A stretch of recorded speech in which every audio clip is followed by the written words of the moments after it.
Galactic greetings to thee. It is I, David Gramillion, your ever so humble host of the Star Wars Geeks podcast, also known as Get Your Geek On. Tonight I thought I'd try something a little different. Usually what I do on this is I do a little recap of the last week's show and what we got coming up next week.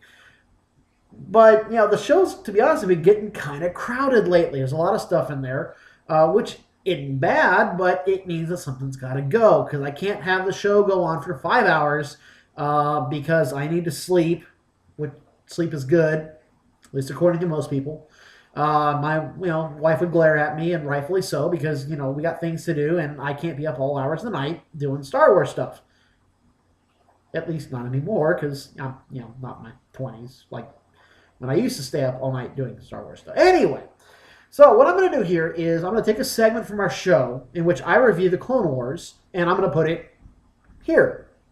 Now don't freak out. We're still kicking Monday's ass Star Wars style.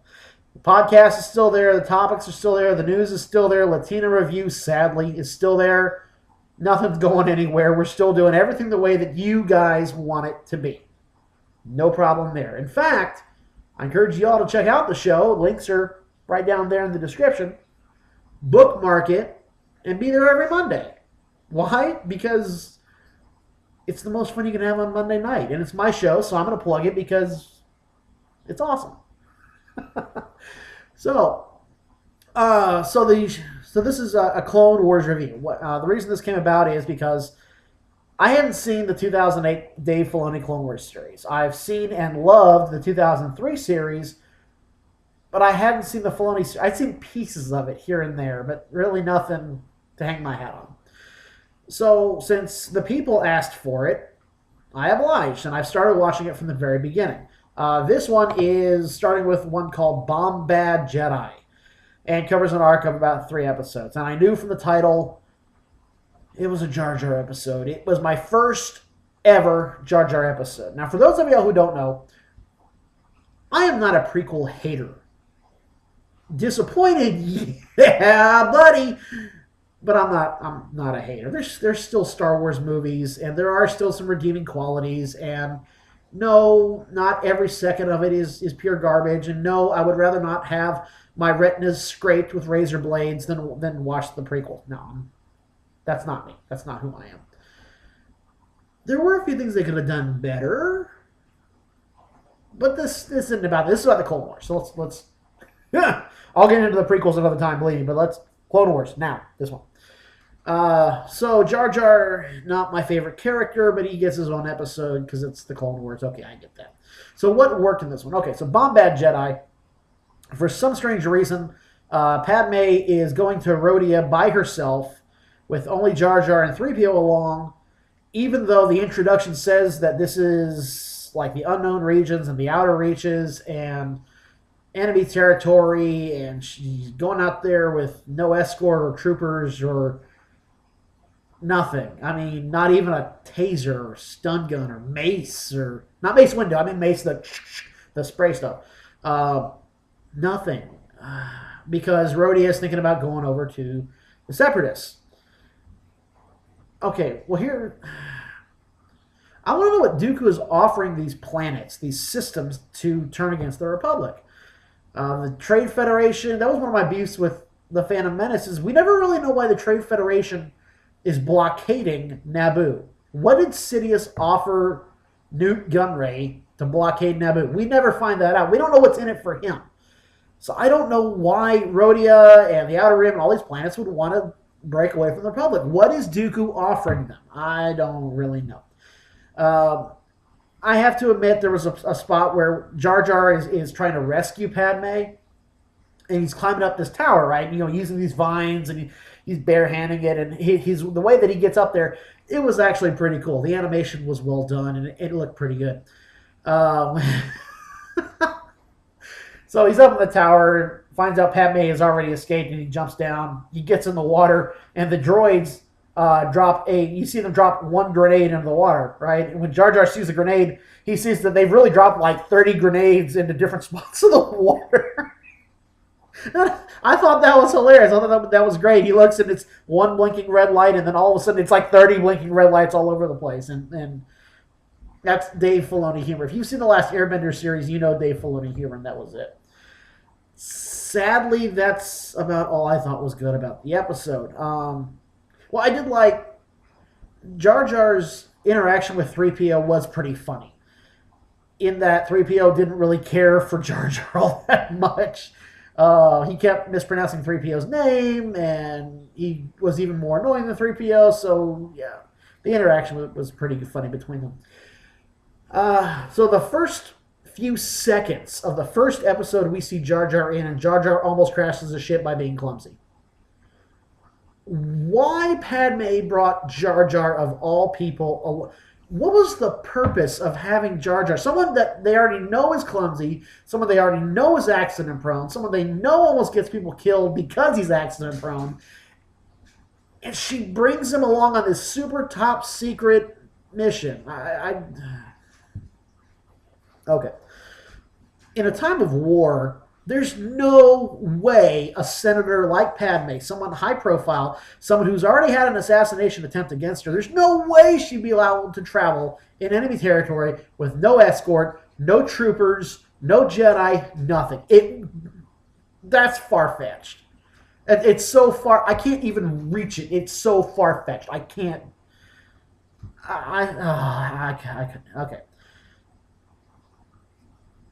What's with Jar Jar himself? Have you seen his eyes?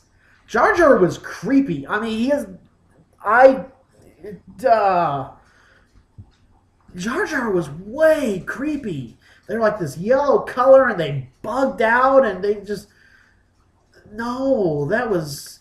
If he looked endearing in the first one, no, he was creepy here. That didn't work at all, So, battle droids, again, they can't hit anything. For all you people, for anybody who says the stormtroopers can't hit anything, show them the first season of Clone Wars, because the battle droids, they can't hit 3PO when he's lying down. They can't hit Jar Jar when he's just dancing in place. I can see Grievous's frustration. So then there's the cliche. So Jar Jar falls off a cliff, but isn't really dead. Not once did they pull this, but they pulled this twice. 2 times they do this whole, oh God, Jar Jar is dead, when we know he's not dead. Why pull that with characters we know aren't dead? Like Aragorn, Lord of the Rings. Why even do it with a character that we think might actually die? Okay. Then there was the shock that the Rhodian king, prince, leader person had, that Gunray wants Padme dead. He was behind the assassination attempt in Attack of the Clones. He was on trial for this. Was it twice, I think they said, before the Supreme Court for what happened in the Phantom Menace? This is a surprise that Gunray wants her dead? I don't get that. And then, of course, there's the classic, they have Padme cornered, Gunray's there, they have like 8 battle droids. There's no way that Padme can get out of this, and they just stand there with their rifles and they just wait. While Gunray bloviates about how helpless she is and how there's no escape for her now, and just shoot her. What? Oh. All in all, not really a solid episode to my mind. A few things to hang your hat on, but I wasn't all that impressed with it. So, the next part of the arc is called Cloak of Darkness, and this one I liked. This one was a good one, simply because of Ventress. All right, so at the end of the first episode, the last one, Bombad Jedi, they capture Gunray. And so they're transporting him to a cruiser where they're going to bring him to Coruscant where he can stand trial and be interrogated. The Jedi can learn everything that he knows because he knows a lot. So Grievous, Dooku, Sidious, tells Dooku to send Ventress to spring Gunray. Ventress was awesome. I wish this had been Ventress's introductory episode. Rather than, she was in the pilot episode, and where she kind of stood around and didn't do very much except get frustrated. This was an epic introduction episode. She thwarts the Jedi. She sneaks aboard the ship. She decapitates. Not only does she decapitate a clone, she cuts his arm off and carries the guy's arm with her because it has the little communications module on it. And so she's listening to their communications with a dead guy's arm. She plants explosives. She's a good fighter. She's nimble and agile, and she sneaks her way past these sentry droids, and she has these wonderful skills and everything. And she's really great. I really liked her. I wish this had been her first episode. This would have been a fantastic episode. The way she escapes from the Jedi by slamming her dual sabers into the turbo shaft, and then she drops down. The sabers are cutting away. Oh, it's really great. Really just a great Ventress episode. If you ever want to know who Ventress is, this is the episode you need to watch. This one is really great. So what didn't work in this one? Okay, so the two Jedi that take control of Gunray aboard the ship are someone named Luminara, who looked pretty cool, and Ahsoka Tano. Where's Anakin? Why do you have Ahsoka but not Anakin? That didn't make a lot of sense to me. I mean, it's Master and Padawan. At least give us a reason. We're not even given a reason why Ahsoka is separated from Anakin. Is Anakin on assignment somewhere? Is he off meditating? Did he and Padme go for another little romp on Naboo? I mean, what's going on? We're never told. It's just, okay, here's Ahsoka Tano, but no Anakin. Okay, all right. And I love the part where I think 3 different times I counted where somebody at one point said that Gunray was an innocent pawn. I think he might have said it once or twice, and somebody else said it once or twice or something like that. How can anybody think he's an innocent pawn? It's like thinking Saddam Hussein is an innocent pawn. Okay, it's like thinking that, Heinrich Himmler is an innocent pawn of Hitler. I mean, it just doesn't happen. He tried to kill Padme several times. He blockaded Naboo. Nobody would think you're an innocent pawn. And then the other little thing I saw was the way that that Ventress got on board with some of her droids was, these cool looking little claw ships, right, that kind of sunk themselves into the hull. Yeah, you got that straight off of the Heir to the Empire series. Those mining ships that Grand Admiral Thrawn stole from Bespin to bore into the ships so that he could steal them. And come on, that's straight out of Heir to the Empire. I saw that immediately, and also wondered where the shields went on. I mean, don't these ships have shields? Thought they had shields. Pretty sure they had shields. Okay, all right. So anyway, so Ventress springs Gunray, and off they go. Which leads us to the last episode of this arc, the Lair of Grievous, which has such ominous tones to it. So now, instead of General Luminar going after him because her ship is now crippled, now it's up to Jedi Master Kit Fisto to track down Gunray. By himself. Alone. Okay, this didn't make a lot of sense to me on several levels. First of all, you know that there's Gunray and there's Ventress, which actually there wasn't any Ventress in this episode at all, which makes me wonder what happened to Ventress. I mean, I'll get to that later. So, if you're Master Fisto, you know that there's Gunray, there's Ventress. You know that Dooku and Grievous have to be involved at some point. It's not like she did this on her own on a whim. So you send how many Jedi? Okay, we send Fisto. Oh, and his Padawan that is now a new Jedi Knight. So 1.5, kind of. Seriously? There aren't like 50 Jedi floating around Coruscant that have nothing better to do that could go there? Okay, all right, let's get past that. All right, so turns out it's a giant trap. Gunray's not really where they think he is, and Master Kit Fisto and his Calamarian-looking Padawan that's now a knight are now trapped, and Grievous is sent there to show that he's worthy by killing a Jedi. Okay, all right. Actually kind of a cool plot when you think about it, because Grievous and the Jedi are being set up, because Grievous doesn't know the Jedi are there. Dooku kind of lets that fact slide a little bit, which was kind of cool. So what worked? Okay, so I love how in the beginning they show up and there's this big. It's a lair, right? It's a big evil castle fortress villain thing, and the young Jedi Knight wants to slice it open, with his lightsaber, and one of the troopers wants to blow it up with a thermal detonator, and Fisto's like, yeah, whatever, and he pushes a button and the door opens. I thought that was well done. I thought that was pretty funny. Uh, I like how during the duel, they duel Grievous. They sliced him in half. I mean that was really well. I mean, his legs are gone, but Grievous is still able to operate because he has four limbs. He has four arms that he then uses like legs to kind of move himself around, which was really cool. He's hanging off the ceiling and doing all sorts of cool stuff. But they don't finish him off. They keep trying to capture him, or they don't suspend him in midair using the Force or something. Okay, all right. Well, I guess they want him alive for questioning or something. I don't know. Grievous gets repaired by the Doctor, which is a droid that he has, and I thought the Doctor was hilarious. The Doctor is moaning and complaining about how beat up he is and all the work he has to do to fix him. I thought he was really funny. I also like the little hints we get at Grievous's backstory. The Jedi pass some statues that are clearly about Grievous when he wasn't all robotic and everything. I also really like they kind of do a little bit of a mask removal thing, but they don't.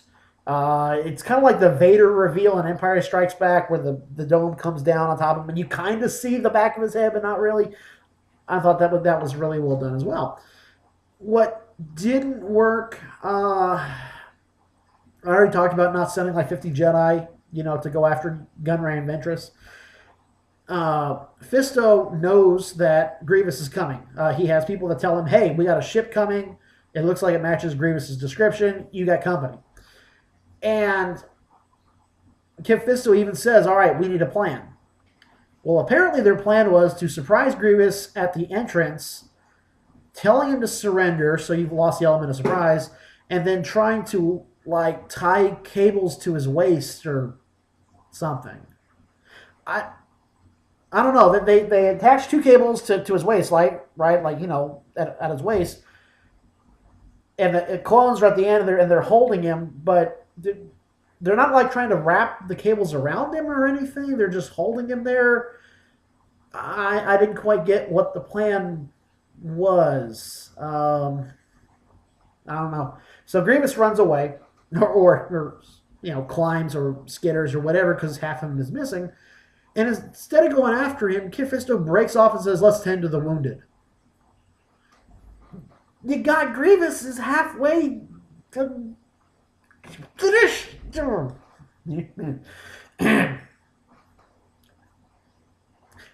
then he utters the line that really makes me roll my eyes. Well, I think we better retreat. You have a chance to end the war right there. He's halfway dead. Just go after him. You've got clones, and you've got rockets, and you've got lightsabers and the Force. You got two Jedi. Just retreat. Okay. Also, you can tell a shift in the way that the Jedi are thinking, and I like this part. This was subtle but very well done. Hodor, Hadar, whoever the Mon Calamari Jedi that was with Kit Fisto starts talking about how he wants revenge and he wants to go after Grievous and you need strength in a war. And Kit Fisto's telling him, hey, that's not how the Jedi do things. And the Mon Calamari Jedi says, well, maybe that needs to change. Maybe we need to change how we're thinking about this. And Yoda acknowledges at the end that the Jedi are thinking about, you can feel things are changing with the way that the Jedi are thinking. I love this. I use this aspect a lot, both in Split Horizons, which is one of my novels, and in Hunted, the one I'm working on now, is that things are changing in the Jedi. A war this big and all these new Jedi coming out, things are changing. The way Jedi think and feel, it's shifting a little bit. Yoda didn't like that, and some of the older Jedi don't. But these new Jedi, they're up and comers and they got different ways of doing things. So all in all, the arc wasn't that bad. It had definitely its good moments. Love the Ventress part. Love some of the Grievous backstory. Wasn't a fan of the Jar Jar episode. I know, big surprise. Try not to fall out of your chair from shock. But all in all, still, I keep waiting. People saying that the first season is horrible and god awful, and I'm going to hate it. I'm still waiting for the really bad part to happen. So far, it's watchable. I'm not sitting here sleeping through it, and I'm also not singing all of its praises yet.